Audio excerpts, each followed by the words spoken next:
પવિત્ર ગિરનાર પર્વતની આસપાસ યોજાતી પંચકોશીય લીલી પરિક્રમાને ભારે વરસાદને કારણે સ્થગિત કરી દેવામાં આવી છે.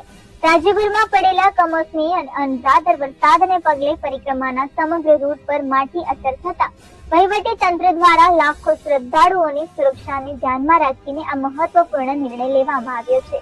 છેલ્લા કેટલાક દિવસોથી વરસી રહેલા વરસાદને કારણે પરિક્રમાનો સમગ્ર માર્ગ ખરાબ રીતે ધોવાઈ ગયો છે અને અનેક જગ્યાએ રસ્તો બિસ્માર બની ગયો છે. આ રૂટ પર પગપાળા ચાલવું અત્યંત જોખમી બની શકે તેમ હોવાથી જ્યાં સુધી વરસાદની સ્થિતિ સુધરે નહીં ત્યાં સુધી પરિક્રમા સ્થગિત રાખવાનો નિર્ણય લેવામાં આવ્યો છે.